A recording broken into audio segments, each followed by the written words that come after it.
Hurmatli ota-onalar, agarda siz farzandingizga uzoq vaqt davomida gadjetlardan cheklovlarsiz foydalanishga ruxsat beryapsizmi, unda farzandingiz ko'zoynak taqishiga tayyor turing.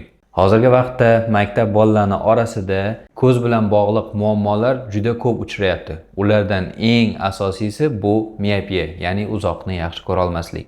Agarda farzandingiz maktabda orqa qatorlarda doskani yaxshi ko'ra olmayotgan bo'lsa, uyda televizor yo boshqa ekran vositalarini juda yaqin kelib qarasa, uzoqdagi vositalarga ko'zini qisib qaraydigan bo'lsa, telefon yoki kitobni o'qigan vaqtda juda yaqin olib kelib o'qiydigan bo'lsa, unda siz farzandingizni albatta oftalmolog ko'rigidan o'tkazing. Chunki bu aytgan belgilarim miopiyani boshlang'ich belgilaridir.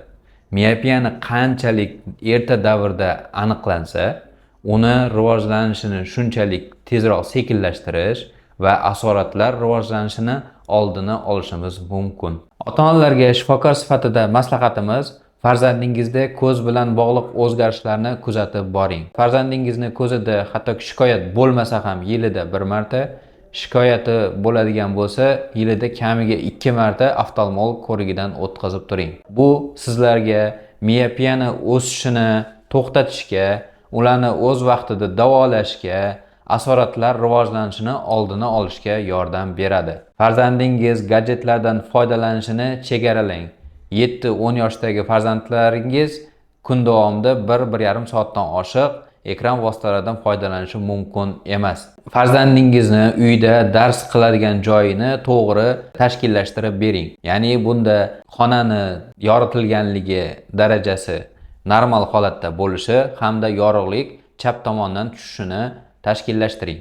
Farzandlaringiz kun davomida ochiq havoda kamida 2 soat davomida sayr qilishiga sharoit yarating. Farzandingizni tashqi muhitda, ya'ni ochiq havoda sayr qilishi organizmda melanin pigmentini sintezlanishiga olib keladi.